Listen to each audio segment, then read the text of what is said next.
श्री राम पंचवटी में आसन पर आसीन हैं। लखनलाल जी ने प्रश्न किया, हे करुणा निधान प्रभु, मैं ये जानना चाहता हूं कि ज्ञान किसे कहते हैं, क्योंकि आप स्वयं पर ब्रह्म है, तो आप जो वर्णन करेंगे, आप जो जनाएंगे, वही वास्तविक जानना होता है। जो संत महात्मा जन बोलते हैं, प्रभु जितना जनाते हैं उतना ही।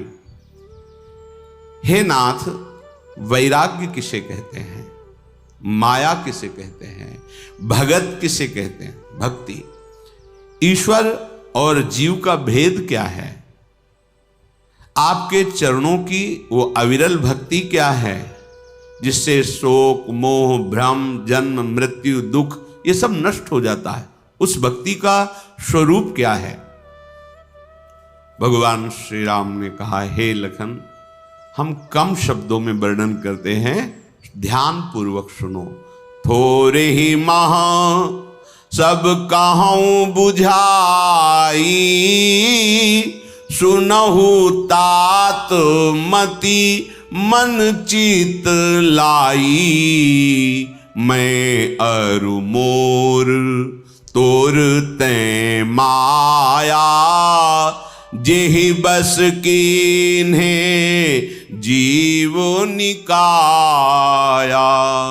गो गोचर जहां लगी मन जाई, सो सब माया जाने हूँ भाई। तेहि कर भेद सुनहु तुम सो, विद्या अपर अविद्या दो। एक दुष्ट अतिशय दुख रूपा, जा बस जीव पराभव कूपा। एक रचई जग गुण बस जाके, प्रभु प्रेरित नहीं निज बलता के। हे लखनलाल, थोड़े में ही समझा कर कह रहा हूं, तुम मन चित्त और बुद्धि लगाकर सुनो। मैं और मेरा, तू और तेरा, ये माया का लक्षण है। देख लो, मैं, मेरा, तू, तेरा, ये माया का लक्षण है। ये अंदर जहां वृत्ति हो तो माया की वृत्ति है। ये मेरा, ये तेरा, ये मैं, ये तू। मैं, तू, मेरा, तेरा, ये माया की प्रधान वृत्ति है जो हृदय में ही बैठी हुई है। देख लो,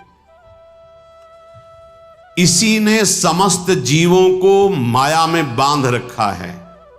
मैं, मेरा, तू, तेरा, इस वृत्ति से संपूर्ण चराचर जगत को बांध रखा है इस माया ने। साधक इसी पर प्रहार करता है। मेरा और तेरा खत्म, या तो मैं, तो वो अहम ब्रह्मास्मि। इतने बड़े बनो कि तुम्हारे समान कोई रह न जाए, इतने बड़े बनो कि तुम में सब समा जाए। अब बचा केवल मैं, वो शुद्ध मैं श्री कृष्ण है, जिसे अहम ब्रह्मास्मि, मैं ब्रह्म हूं। ये ज्ञान मार्ग और भक्ति, केवल तू ही तू, जिधर देखता हूं तू ही तू, बस खत्म।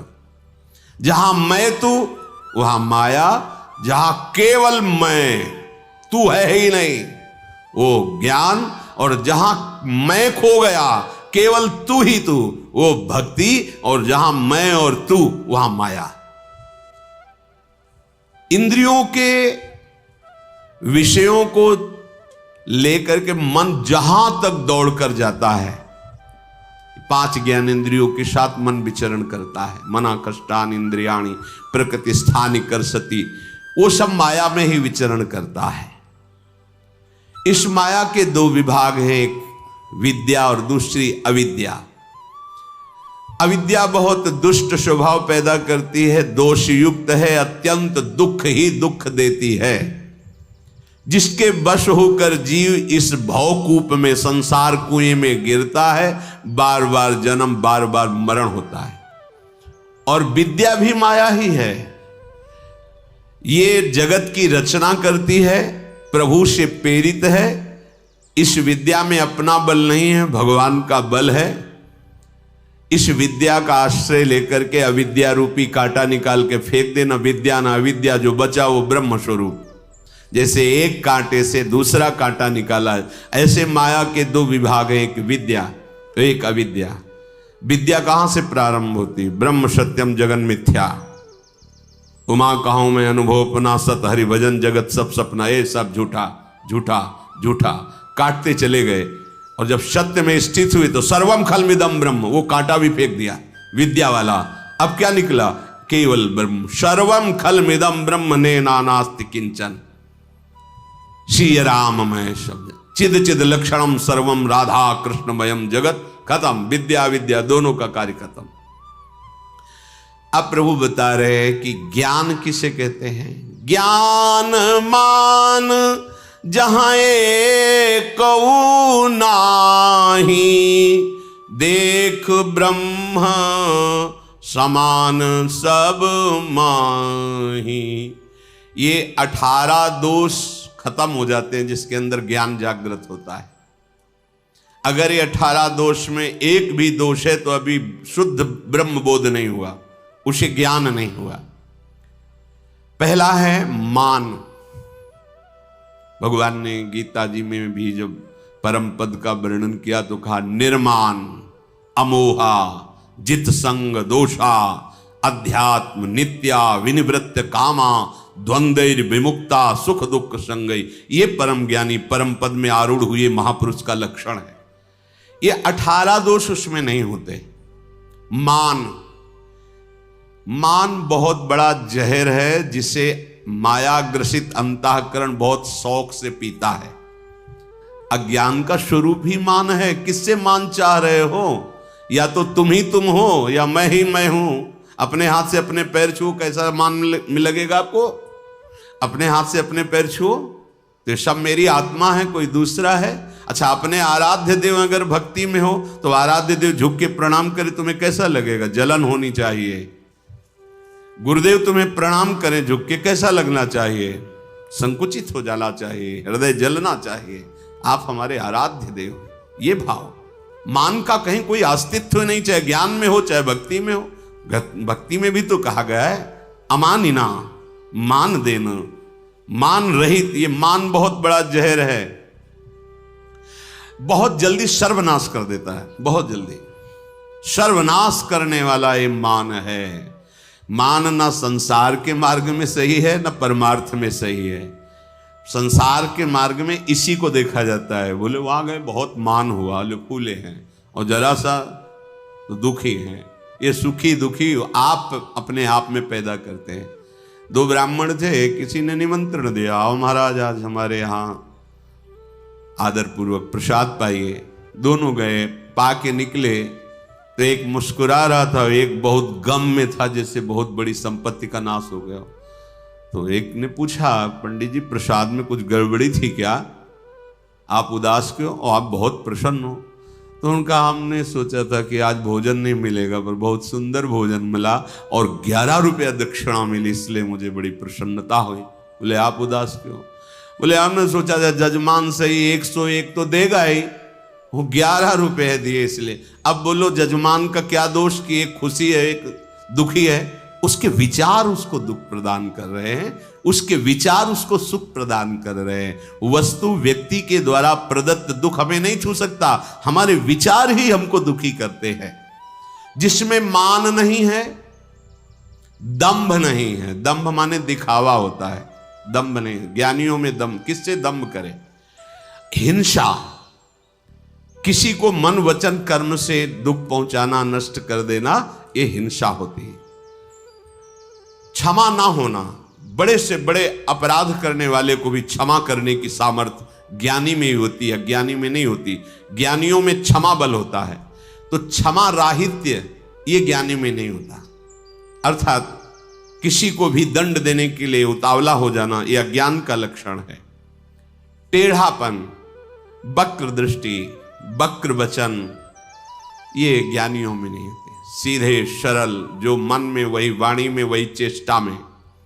और गुरु सेवा का अभाव, ये ज्ञानी में नहीं होता, क्योंकि गुरु कृपा से ही ज्ञान की प्राप्ति होती है। जो गुरु सेवा का अभाव जिसके जीवन में है, वो ज्ञान भले वर्णन करे, उसको सच्चा बोध नहीं हो सकता, क्योंकि बोध तो गुरु कृपा से होता है।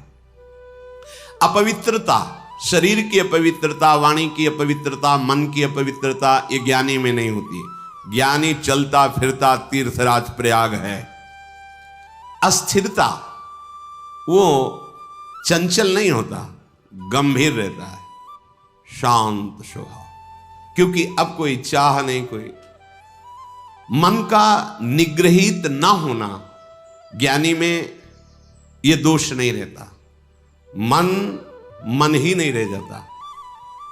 जैसे मन की सत्ता है, कामना, वासना, स्पृहा, तृष्णा, ये है तो मन है, और ये नहीं है तो मन नहीं रहा, वो भगवत स्वरूप हो जाता है। इंद्रियाणाम मनश्शास्मि, वो साक्षात भगवान हो जाता है मन। तभी वो भगवत स्वरूप होकर भगवत लीला का रसास्वादन करता है। जब तक कामना है, वासना है, स्पृहा है, तृष्णा है, तब तक मन है। और जहां ये खत्म हुआ तो मन ब्रह्म हो जाता है, ब्रह्म स्वरूप, वो भगवत स्वरूप हो जाता है। ज्ञानी के हृदय में इंद्रियों के विषयों में आसक्ति रूप दोष नहीं होता। नहीं स्वात्मारामम विषय मृग तृष्णाम भ्रमयति, किसी भी भोग में तनिक भी भोगने की इच्छा तनिक भी बिल्कुल नहीं होती, जिसे ज्ञान हो जाता है। जैसे रस्सी को देख करके डर लगा कि सर्प है, पर जब जान गए रस्सी है तो बिल्कुल डर नहीं होता। अहंकार का पूर्णतया अभाव होता है ज्ञानी में, अहंकार नहीं होता है। और जन्म, मृत्यु, जरा, व्याधि, इसका कोई भी उसे दुख नहीं होता है। जन्म, मृत्यु, बुढ़ापा, रोग, इनका प्रभाव उसको व्यापता नहीं है। जगत में कहीं भी किंचन मात्र भी कोई सुख बुद्धि नहीं होती ज्ञानी की। स्त्री, पुत्र, घर आदि में रहते हुए भी ममता और आसक्ति नहीं होती। अपने अनुकूल और प्रतिकूल परिस्थिति प्राप्त होने पर उसके हृदय में हर्ष और शोक नहीं होता। उसके हृदय में किसी के प्रति सेवक भाव नहीं रहता, जो ज्ञानी होता है, क्योंकि कोई दूसरा है ही नहीं, मैं के सिवा कोई दूसरा है ही नहीं, तो किसका सेवक। एकांत हो या समाज में हो, उसका मन हर समय समाहित रहता है, उसके लिए कोई एकांत की जरूरत नहीं। विषयी पुरुष का मन एकांत में उसके ऊपर हावी हो जाता है, प्रपंच में तो लगेगा ही नहीं, एकांत में भी वो हावी होकर के विषय चिंतन कराएगा। लेकिन जो ज्ञानी महापुरुष होते हैं, उनके लिए एकांत और प्रपंच दोनों बराबर हैं। वो चाहे बाजार में बैठे हो तो समाधि चित्त हैं, और चाहे वो एकांत बैठे हो तो समाधि चित्त हैं। घोर विषयी पुरुषों के बीच में भी बैठ करके असंग रहना, यह ज्ञानी का लक्षण है। घोर विषयी प्रपंची पुरुषों के बीच में बैठे असंगन, जित संग दोषा, किसी का भी दोष उनके हृदय में किंचन मात्र भी प्रवेश नहीं करेगा। ये 18 लक्षण जब हृदय में, तो समझो कि ज्ञान प्राप्त हो गया है। भगवान कहते ज्ञान वही है जहां मान आदि ये 18 दोष ना हो। जो सब में समान रूप से एक ब्रह्म का अनुभव करता है, भावना करना अलग चीज है, अनुभव करता है, वही सच्चा ज्ञानी है। हे तात, अब वैराग्य सुनो। कहिए तात सो परम विरागी, तृण सम सिद्धि 3 गुण त्यागी। हे तात, परम वैराग्यवान उसे ही कहते हैं जो त्रिगुणात्मिका माया के रचे हुए किसी भी विषय, वस्तु, व्यक्ति, स्थान में तनिक भी राग नहीं रह जाता। पूरा एक ही शब्द में त्रिगुणात्मिका माया के द्वारा रचे हुए किसी भी वस्तु, व्यक्ति, स्थान में कहीं भी राग नहीं रह जाता, और यहां तक कि सिद्धियों में भी राग नहीं रह जाता। वही परम वैराग्यवान कहा जाता है। माया ईस न आप कहूं, जान कही सो जीवू, बंद मोक्ष प्रद सर्व पर, माया पेरक शिव। जो माया को, ईश्वर को और अपने स्वरूप को भी नहीं जानता, उसे जीव कहते हैं। जीव किसे कहते हैं? ना अपने को जानता है, ना प्रभु को जानता है, ना माया को जानता है। जो कर्मानुसार बंधन और मोक्ष देने वाला, सबसे परे माया का प्रेरक, वही ईश कहलाता है, वही ईश्वर है। अब भगवान कह रहे हैं कि जो आपने पूछा, शोक मोह दुख का नाश करने वाली भक्ति का क्या स्वरूप है, तो धर्म ते बीरती जोग ते ज्ञाना, ज्ञान मोक्ष प्रद वेद बखाना, जाते बेगी द्रवों में भाई, सोमम भगति भगत सुखदाई, सो स्वतंत्र अवलंब न आना, तेहि आधीन ज्ञान विज्ञाना, भगति तात अनुपम सुख मूला, मिलई जो संत हो ही अनुकूला, भगति की साधन कहूँ बखानी, सुगम पंथ मोहि पावहि प्राणी, प्रथम ही विप्र चरण अति प्रीति, निज निज कर्म निरत श्रुति रीति, यही कर फल पुनि विषय विरागा, तब मम धर्म उपज अनुरागा,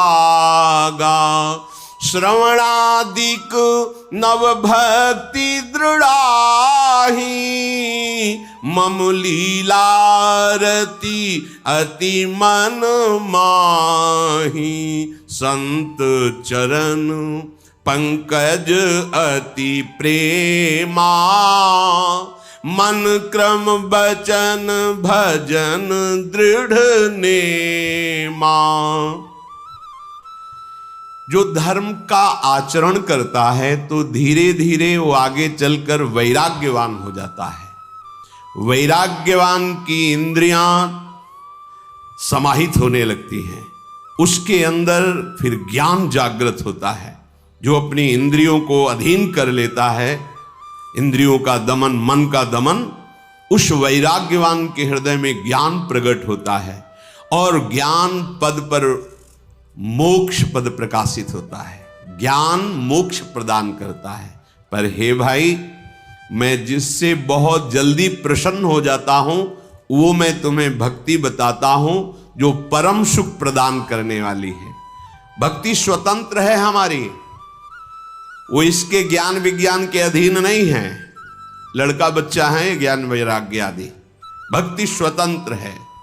सो स्वतंत्र अवलंबनाना, ऐसा नहीं कि उसे वेदांत पढ़ना पड़ेगा तभी उसके अंदर ज्ञान आएगा, नहीं। भक्ति प्रकाशित होती ही हृदय में शुद्ध ज्ञान, शुद्ध वैराग्य अपने आप जागृत हो जाता है। भक्ति स्वतंत्र है, उसको किसी अन्य साधनों की अपेक्षा नहीं है। ज्ञान विज्ञान भक्ति के अधीन है, ते ही आधीन ज्ञान विज्ञाना। पर हे तात, ये भक्ति जो अनुपम सुख प्रदान करने वाली है, मिले जो संत होई अनुकूला।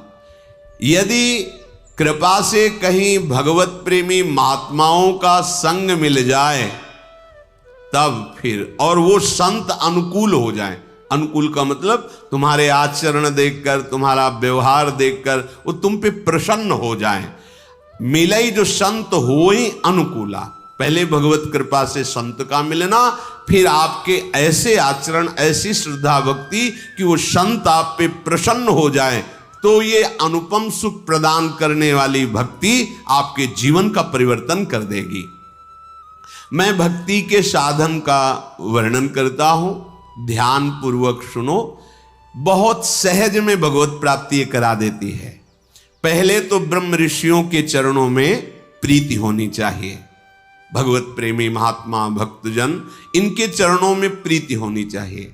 जो तुम्हें कर्तव्य दिया गया है उसका सांगोपांग पालन करो, उसमें नियम में त्रुटि मत करो।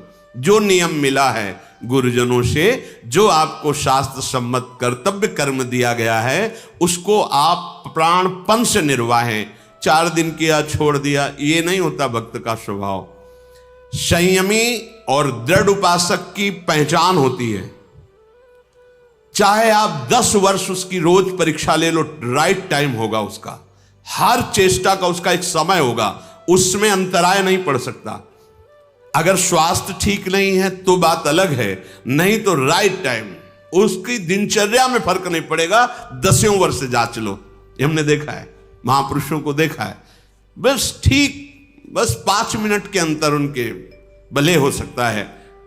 कभी ऐसा नहीं कि वो अलार्म लगाना या दुनिया का प्रपंच, नहीं, उनकी दिनचर्या, उनकी चेतना शक्ति जागृत हो जाती है। उपासना ठीक टाइम पे, जिस समय आरती उस समय आरती, जिस समय भोग उस समय भोग, जिस समय विश्राम हो ठीक उनका समय विश्राम का, जिस समय उठना, बस कभी प्रमाद स्थिति नहीं देखी गई। 10 वर्ष एक ही दिनचर्या, एक ही नियम। जो तुम्हें कर्तव्य कर्म मिला सांगोपांग करना। विषयी पुरुष कभी सांगोपांग कर्तव्य कर्म नहीं कर सकते, क्योंकि प्रमाद आ जाएगा। आज रहने दो ना, काहे को 2 बजे उठ के रोज सत्संग, हफ्ते में कभी 1-2 दिन तो छुट्टी ले ले, मन कहेगा, इसका मतलब विषय सेवन हो रहा है पक्का।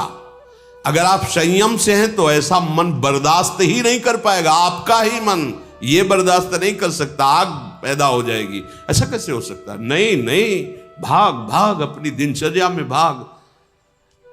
ये ढिलाई जो जहां दिनचर्या में विक्षेप दिखाई दे, क्रम में विक्षेप दिखाई दे, आज बैठे कल नहीं बैठे, आज कीर्तन हो रहा है, 10 दिन कीर्तन हुआ, 5 दिन छूट गए, ऐसा हुआ, 10 दिन माला चल रहा है, 2 दिन छूट, ये विषयी पुरुष का लक्षण है।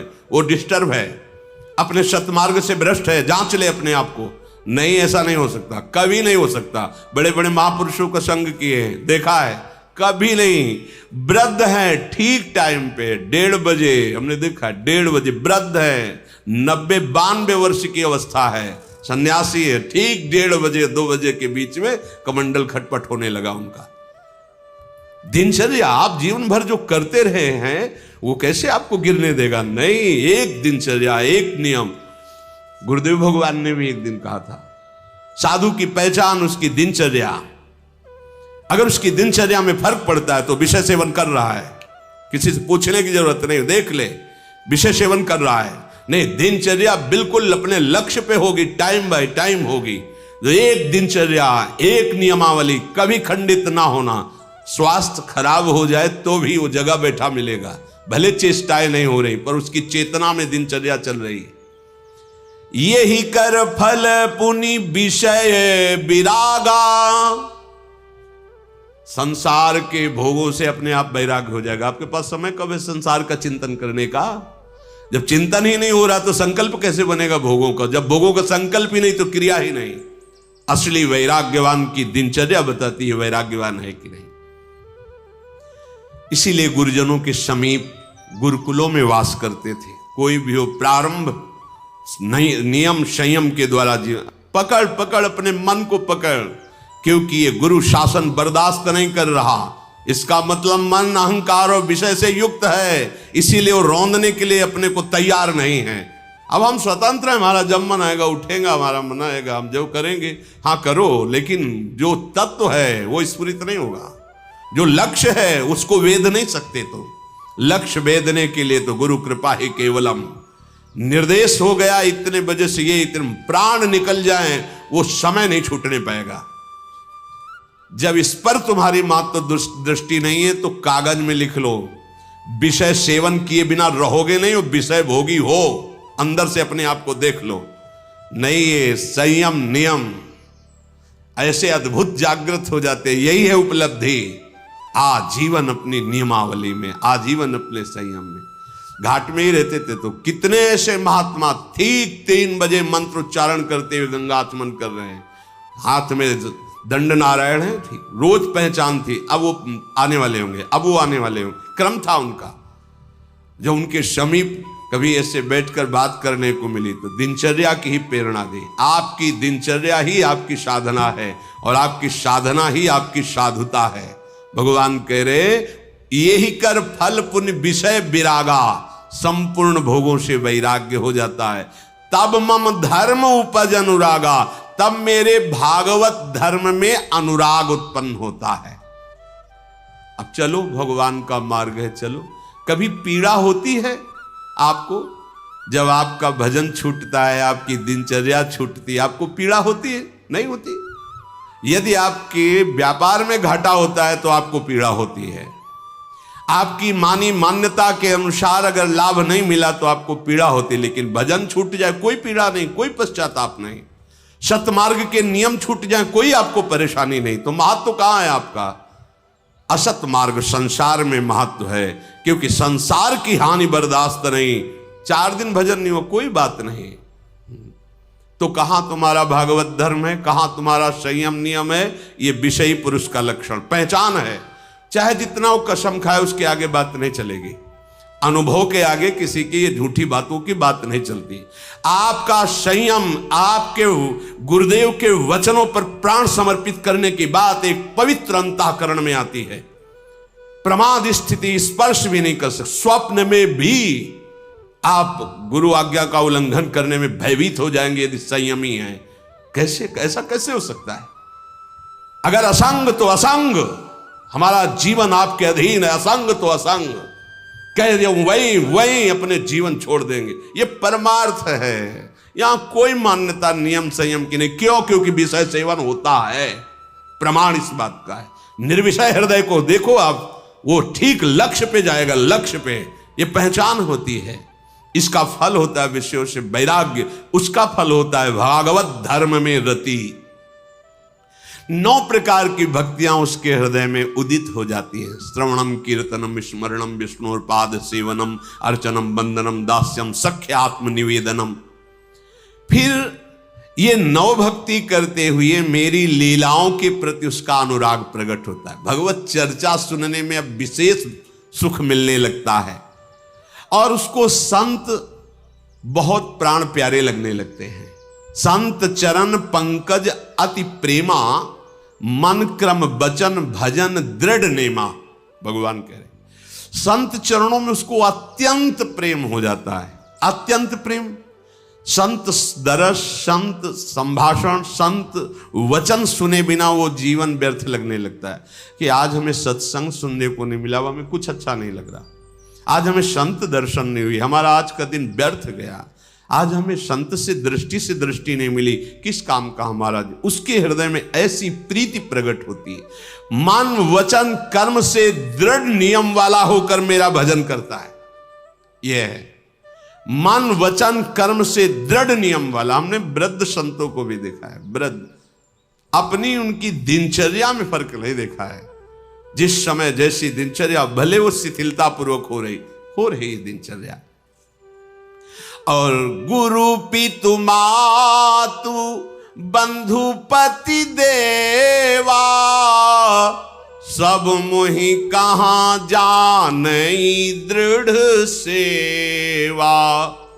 जब उसके हृदय में भागवत धर्म, संत चरणों में प्रेम, यम नियम का दृढ़ता पूर्वक पालन करते हुए भजन, अब उसके हृदय की स्थिति क्या होती? गुरु पिता माता भाई पति जो भी कुछ, वो सब मेरे प्रभु हैं, प्रभु के सिवा कोई नहीं। ये अंदर बैठ जाता है। गुरुदेव कौन? मेरे प्रभु। माता पिता भाई बंधु रिश्ते नाते सब समा जाते हैं प्रभु में। जैसे मीरा जो कहते मेरे तो गिरधर गोपाल दूसरो न कोई।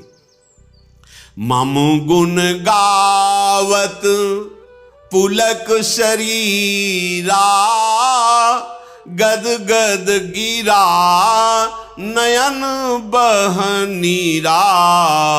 काम आदि मद दंभ न जाके, तात निरंतर बस में ताके। बचन कर्म मन मोरी गति, भजन करहि निहि काम। तिनके हृदय कमल महू, करऊं सदा विश्राम। जो मेरे ऐसे सेवारत भक्त जन होते हैं, देखो ये सेवा भजन का फल है। जब ठाकुर जी के श्रीअंग की सेवा, उनके प्रेमी जनों की सेवा, तो मानो बहुत जन्म भजन हुआ, उसका फल मिला है सेवा।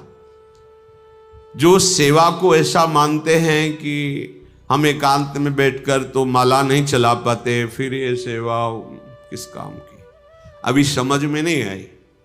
भजन का फल है सेवा। सब मोहि कहाँ जानई दृढ़ सेवा, ये बहुत आखिरी में वर्णन आया है। सब कुछ मुझे मानकर केवल मेरी सेवा में तन्मय है। मेरा गुण गाते समय जिनके शरीर में रोमांच हो जाता है, वाणी गदगद हो जाती है, नेत्रों से अश्रु जल बहने लगता है, ये परम स्थिति है। काम मद और दम्भ उनके हृदय में नहीं रह जाते। हे भाई, ऐसे भक्तों के अधीन मैं रहता हूं, मैं ऐसे भक्तों के अधीन रहता हूं। लखनलाल से कह रहे, जिनको कर्म वचन और मन से केवल एकमात्र मेरी ही गति है, जो निष्काम भाव से मेरा भजन करते हैं, उनके हृदय कमल में सुखपूर्वक मैं आराम करता रहता हूं। हर समय में उनके हृदय में विश्राम करता हूं।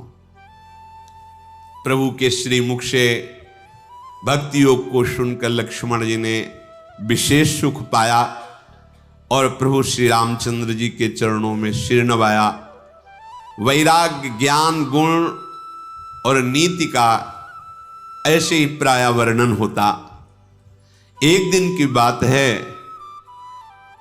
कि रावण की बहन शूर्पणखा वो वहां भ्रमण करते हुए आई।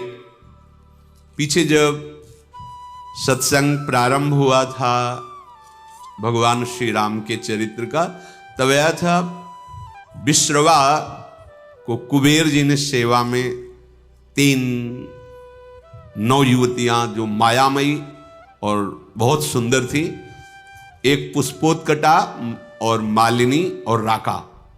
पुष्पोत्कटा से रावण कुंभकर्ण, मालिनी से विभीषण और राका से ये शूर्पणखा और खर, इनका प्रादुर्भाव हुआ था।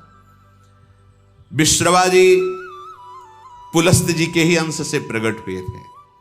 उत्तम ब्रह्म ऋषि हैं जो ब्रह्मा जी के मानस पुत्र कहे गए हैं, पर क्रोध भाव से कुबेर जी के साथ द्वेष करते थे। प्रारंभ में सुना था, उस भाव का प्रभाव हुआ कि माता राक्षसी कुल की थी, तो ये राक्षस स्वभाव वाले प्रकट हुए। पर बड़ी विचित्र लीला, उनमें से विभीषण जी भगवान के परम भक्त, तो ये बहन ही हुई, पिता एक ही है और माता अलग अलग है। ये घूम रही थी, पता नहीं कौन सा सौभाग्य भगवान पर इसकी दृष्टि पड़ी और मोहित हो गई। यद्यपि ये बड़ी भयावनी और राक्षसी स्वभाव की, उसने देखा भगवान श्री राम को तो हृदय में विकलता हो गई। ऐसा सुंदर रूप, अपने को रोक नहीं पाई। प्रणाम है भैया, भगवान के रूप में कौन नहीं मोहित हो जाएगा, प्रणाम है, पर भाव कुछ दूसरा है इसका आंतरिक। जैसे प्रेम तो गोपी जनों ने भी किया और प्रेम मथुरा की कुब्जा ने भी किया, पर जय जयकार कुब्जा की नहीं, गोपी जनों की नहीं। श्री कृष्ण सुखार्थ निष्काम प्रेम गोपी जनों के हृदय में है और थोड़ा तो इसलिए श्री शुकाचार्य जी ने तो उसके लिए दुर्भगा शब्द का भी प्रयोग किया है, कुब्जा के लिए। गोपीजनों की चरण रज तो बड़े बड़े महापुरुष बंधन करते हैं। प्रभु के रूप को देखकर एक कामाशक्त हो गई, वैसे फिर भी प्रणाम करने लगा योग्य है। कोई ऐसा है ही नहीं, जब काम स्वयं काम से युक्त हो जाए प्रभु को देख के, कोटि काम के मन को मोहित करने वाले प्रभु का रूप है। पर कुछ भाव कुछ दूसरा है।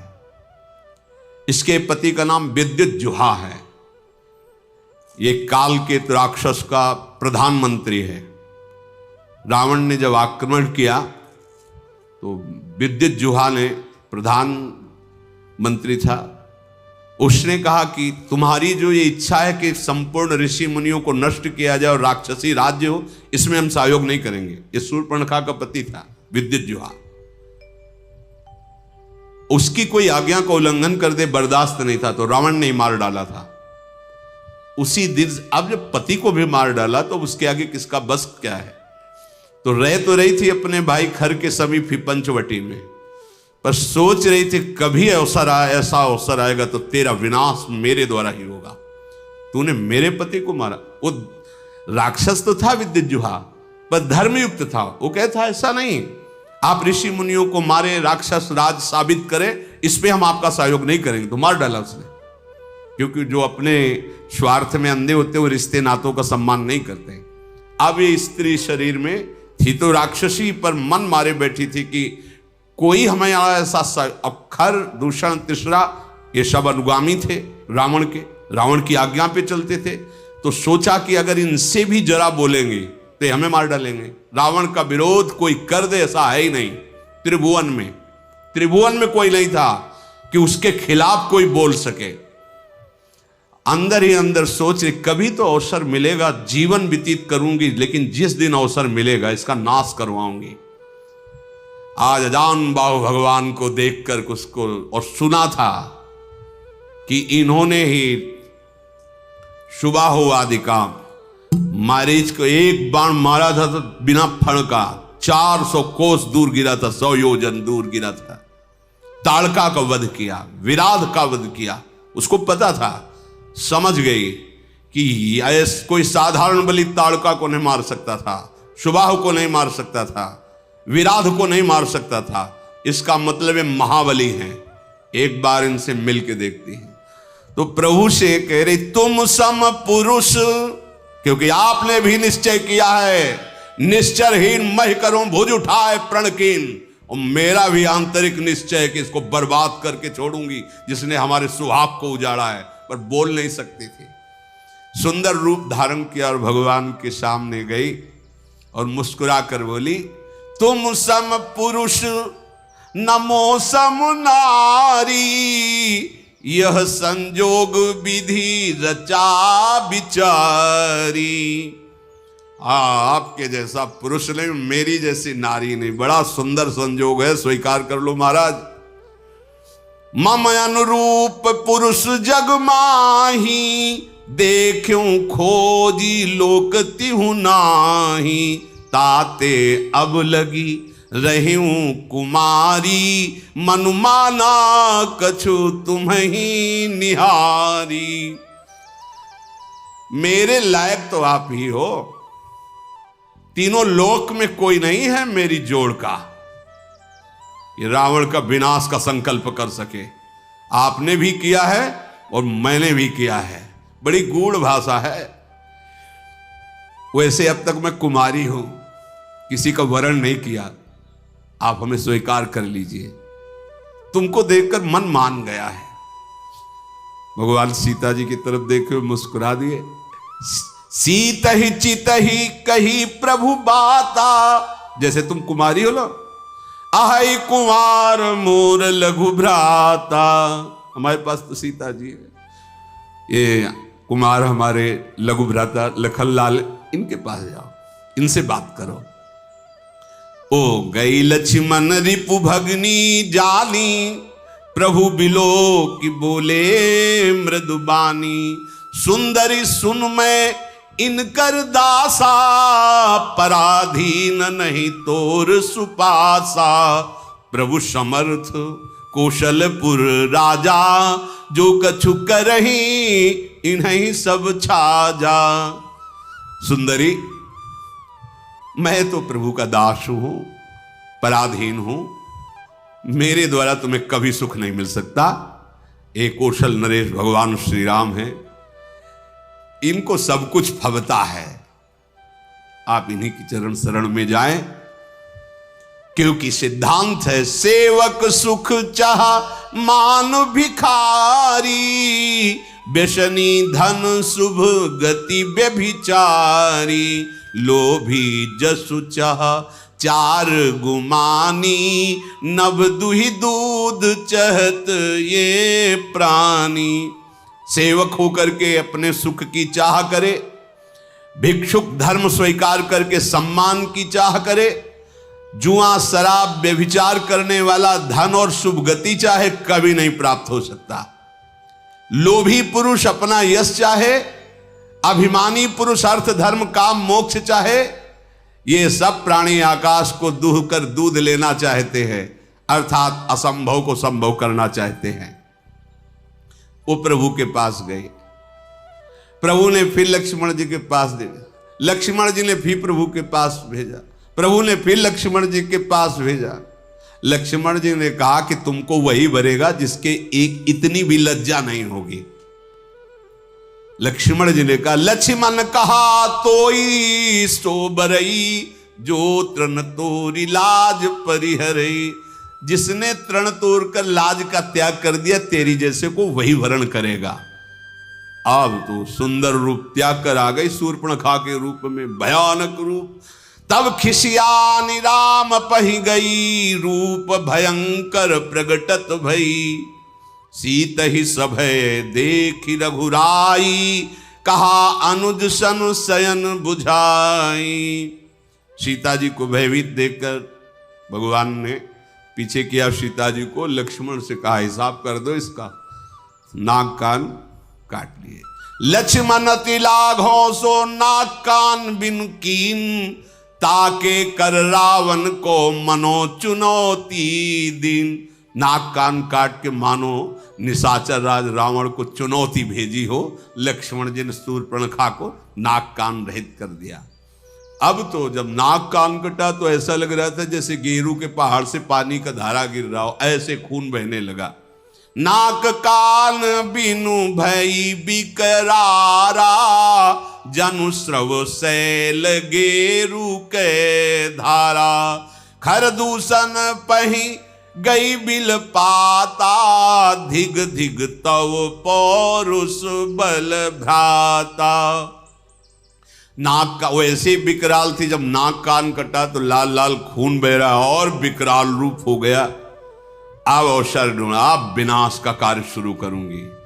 गई खरदूषण के पास और कहा, तू भाई है, बड़े बलवान बनते हो तुम, राक्षस राज बनते हो, देखो तुम्हारी बहन का नाक कान काट, तुम्हारे बल को धिक्कार है। तो किसने किया है? तब समझा कर बताया, पास में आए हैं एक राजकुमार जिनके साथ बहुत सुंदर स्त्री और दूसरे राजकुमार गोरे और इतने बलशाली कि तुम उनके सामने कुछ नहीं हो। देखो तुम्हारी बहन का नाक कान काट लिया। अब तो तुरंत आदेश किया, तो जैसे काजल के पर्वत पंख धर के उड़ रहे हो, ऐसे ऐसे भयानक राक्षस अपने असली सब रूपों में युद्ध की तैयारी की। नाना वाहन नाना कारा, नाना युद्ध धर घोर पारा। सूपनखा आगे कर लीनी, आगे आगे सूपनखा नाक कान काटे हुए खून बहते जा रहे, पीछे से भयानक सेना। चलो ले चलो, कहां है वो राजकुमार? अब तो मृत्यु के वशीभूत होकर ये सब खिंचे हुए चले जा रहे हैं राक्षस। गरज रहे हैं, ललकार रहे हैं, कोई आकाश में उड़ रहा है, कोई बड़ी अपनी बलवीरता की डींगे हाँक रहा है। अरे कोई कहता जीते जी दोनों भाइयों को पकड़ लो, पकड़ के मार डालो, उसकी स्त्री को छीन लो। ऐसे आवाजें गूंज रही। भगवान ने धूल देखी, लक्ष्मण से कहा राक्षसों की भयानक सेना आ रही, तुम सियाजी को ले जाओ और कंदरा में गुफा में छुप करके रहो, सावधान रहना, बड़े मायावी राक्षस हैं ये। लक्ष्मण जी धनुष पर प्रत्यंचा चढ़ाकर बाण लिए हुए सीता जी को आगे करके गुफा में जाके सीता जी को विराजमान किया। अब वो राक्षसों की सेना समीप आई, राम जी ने टंकार की धनुष की, तूड़ी से बाण निकाल करके हाथ में लिया। कठिन टंकार सुनते ही कांप गए सारे राक्षस। सारंग धनुष की टंकार भगवान का ये दिव्यास्त्र है। आपने केश पासों को चूड़ा के रूप में, अपने पीतांबर को कमर में कसा। आई गए बगमेल धरहु धरहु धावत सुभट, जथा बिलो की अकेल बाल रवि घेरत दनुज। पकड़ो पकड़ो, मारो मारो, ऐसा कहते हुए खरदूषण तीसरा पूरी सेना सब नजदीक आ गई। जैसे बाल सूर्य जब उदय होते हैं तो मंदेह नाम के दैत्य मानो घेर लिए हों, ऐसे भगवान को चारों तरफ से घेर लिया। भगवान ऐसे मंद मुस्कुराए सबकी तरफ दे। ये पहला बाण है। जी हुई मुस्कुराए तो जो सब धनुष बाण और सब अस्त्र लिए थे ना, सबके नीचे हो गए, देखते रह गए। इतने सुंदर राक्षस हैं, मारने आए, देख रहे। खरदूषण ने देखा कि यहां तो मारने आए थे, यहां तो सब लुट रहे। भगवान को जब देखा तो उसने कहा मंत्री से कि मेरी बात इनसे कहो। कोई ऐसा आज तक मैंने देखा नहीं जैसा इनको देखा है। नाग असुर सुर नर मुनि जेते, देखे जीते हते हम केते, पर हम भरी जन्म सुनो सब भाई, देखी नहीं है सुंदरताई। इतना सुंदर रूप तो हमने कहीं नहीं देखा। सुनो, यद्यपि इन्होंने हमारी बहन को कुरूप किया, पर इनको मारेंगे नहीं, बहुत सुंदर है। देखो ये बात, भगवान के रूप को देखकर घोर निशाचरों के हृदय में भी प्रेम का स्फुरण हो रहा है। यद्यपि भगिनी कीन कुरूपा, बधलायक नहीं पुरुष अनुपा।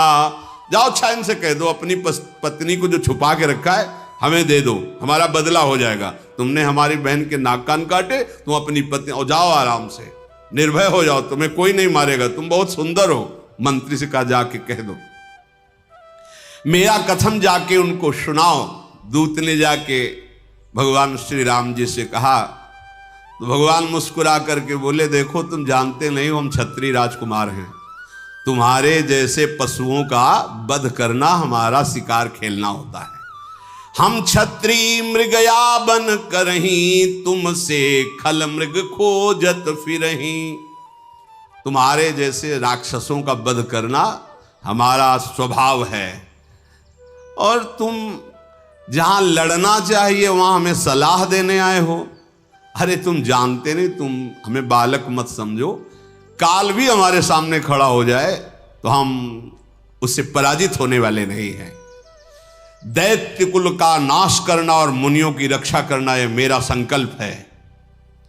तुम्हें हम बालक दिखाई दे रहे हैं, लेकिन दुष्टों को दंड देने के लिए संग्राम में आज तक कभी पीठ दिखाया हो रघुवंशियों ने, ऐसा प्रमाण नहीं मिला, और उसी वंश का मैं हूं। जाओ अपने स्वामी से कह दो, रण में ये मित्रता और कपट और चतुराई की बातें नहीं करते, युद्ध करना चाहिए। अगर तुम्हारे में सामर्थ्य नहीं तो भाग जाओ यहां से, अगर सामर्थ्य है तो युद्ध करो, ये सलाहें मत भेजो। ये जो ही बात कही तो जल गया खरदूषण। हमने तो इस पर दया की, ऐसा कटु भाषण करता है, तुरंत इसको मार डालो। अब योद्धा बाण धनुष तोमर शक्ति बर्छी कृपाण परिक कटार फरसा ये सब लेके राक्षस दौड़ पड़े, बड़े भयानक। सावधान होई धाये जान सबल आराती, लागे बरसन राम पर अस्त्र शस्त्र बहुभांति। तिनके आयुध तिलसम करिकाटे रघुबीर, तानि सरासन श्रवण लगी पुनि छाड़े निज तीर। भगवान ने अपने दिव्यास्त्र के द्वारा जितने राक्षसों के अस्त्र थे सबको काट दिया, और बहुत खींच करके जोर से बाण का संधान करके, बाण ऐसे फुफकारते हुए अमोघ बाण भगवान के हैं। कोई ऐसा नहीं बच रहा जो सामने खड़ा हो सके। कुछ कटते जा रहे हैं कई कई जगह से। जब बड़े बड़े निशाचर देखते भागना शुरू किया सामने से। जब भाग रहे तो खरदूषण लौट करके आवाज दिया, अगर कोई आप पीठ दिखाकर भागा तो मैं उसे मारूंगा। युद्ध में अकेले हैं और इनसे सब पीठ दिखा। आज तक न जाने कितने वीरों को मार के खा गए, मुनियों को खा गए, ये भी मुनि वेश में। इनको तुम पीठ दिखा रहे हो। कुपित जान करके कि हमारा जब स्वामी ही कुपित, फिर लौट आए। प्रभु कितनी शीघ्र बाण चढ़ाते हैं, संधान करते, किसी को पता भी नहीं चलता। किसी की छाती, किसी का सिर, किसी का भुजा, किसी का हाथ पैर कट कट करके गिरने लगे। पहाड़ के समान राक्षस, तो वहां रक्त की धारा बह रही है। हाहाकार मच गया। अब भगवान ने एक बाण ऐसा संधान किया कि सबको सामने वाला राम दिखाई दे रहा है। वो पूरी भीड़ में राक्षसों की एक बाण सम्मोहन ऐसा कि सामने वाला राम, वो उसको काट रहा, उसको वो राम दिखाई दे रहे, वो उसको आप सही में राम राम कही तनु तजहि पावहि पद निर्वाण करि उपाय रिपु मारे छन मह कृपा निधान। ये राम, वो ये राम। और कहा जा रहे हैं सब भगवान के धाम पहुंच रहे हैं, क्योंकि अंतिम में राम दर्शन और मुख से नाम, यही बड़े बड़े ऋषि जन मांगते। जो ऋषियों को भी नहीं मिलता, वो घोर राक्षसों को भगवान जब अवतार लेते हैं तब वो लाभ प्राप्त हो जाता है। हर्षित बरसई सुमन सुर बाजहि गगन निशान स्तुति करी करी सब चले शोभित विविध विमान। देवता कर पुष्पों की वर्षा करते हैं। रघुनाथ जी ने इन पर विजय प्राप्त की। लक्ष्मण जी सीता जी को लेके आए, प्रसन्नता हुई। सीता जी श्री राम जी के उस रूप को देख रहे हैं, भ्रकुटी चढ़ी हुई, धनुष पर बाण संधान करते हुए, जैसे वैसे ही जब स्वरूप को देखा, नेत्र अघा नहीं रहे ऐसे अपने प्रीतम के रूप को देखकर। भगवान पंचवटी में विराजमान हैं, मुनिजन आकर बैठते हैं, भगवत चर्चा होती है। आगे आगे तो चली थी सूर्पनखा, जब भगवान के सामने आई तो सबसे पीछे पहुंच गई थी। जब सब सुहा हो गए, देखा इधर का काम पेट। अब वो वहां से गई लंका में और सभा में जाकर के हाथ पटक पटक के जमीन पे, छाती पे, माथे पे रोने लगी। रावण ने देखा, उसने क्या बात है, तेरी दशा ऐसी किसने की? बोले मदिरा पीता है और पड़ा रहता, सुख भोग करता है, ऐसे कहीं राज्य चलता है? सूर्पनखा ने कहा, करसिपान सोवस दिन राती सुध नहीं तो सिर परा राती। बहुत बड़ा दुश्मन आ गया है तुम्हारा। तुम राजनीति को जानते नहीं हो, केवल शराब पीते हो, मदिरा पीते हो और उन्मत्त होकर महल में बने रहते हो। जानते हो अगर विषयों का संग करे तो सन्यासी का नाश हो जाता है। अगर ठीक सलाह देने वाला मंत्री ना हो तो राजा का नाश हो जाता है। अगर मान प्रिय लगने लगे तो ज्ञान का नाश हो जाता है। मदिरा पीने का वाले का ऐश्वर्य और लज्जा का नाश हो जाता है। विवेक ना हो तो वैराग्य केवल नाटक रह जाता है। ऐसे ही यदि राजनीति सही ना हो तो राजा का नाश हो जाता है। मैं सही कहती हूं कि अब तुम्हारे नाश का अवसर आ गया है। बहुत बड़ा दुश्मन तुम्हारे समीप आ चुका है। दुश्मन को और आग को कभी छोटा नहीं समझना चाहिए। रावण, तू अपने अभिमान में है और सभा में तेरे जैसे भाई के होते हुए मेरी नाक कान काट ली गई, ऐसे चिल्ला चिल्ला के। तेरे जीते जी मेरी ऐसी दशा। सारी सभा खड़ी हो गई क्रोध से। शूर्पणखा बाह लंबी कर करके रावण से तेरे जोश में चढ़ाए, अब तेरा विनाश होगा। क्योंकि ये बात तब नहीं कहती जब सुहाग उजाड़ दिया था कि तेरे होते हुए तेरे हाथों से सुहाग नहीं। अब आज अपनी बात बता करके वो रोने लगी। तू ये तो बता कौन शत्रु है त्रिभुवन में, कौन ऐसा जो रावण से भयभीत ना होता हो? कहा है अयोध्यापति महाराज दशरथ के लाडले कुमार श्री राम, लक्ष्मण और बहुत सुंदर उनके साथ स्त्री है, वो आए हुए हैं, जिनकी भुजाओं का बल पाकर अय दशमुख रावण, अब कोई भी मुनि तेरे से भय नहीं खाता। देखने में बालक है पर काल के भी वो महाकाल हैं, परम धीर, श्रेष्ठ धनुर्धर, महान गुणों से युक्त, महान बल, अतुलित बल प्रताप, द्रोह भ्राता, खल बदरत सुर मुनि सुख दाता, शोभा धाम राम अस नामा, तिनके संग नारी एक श्यामा।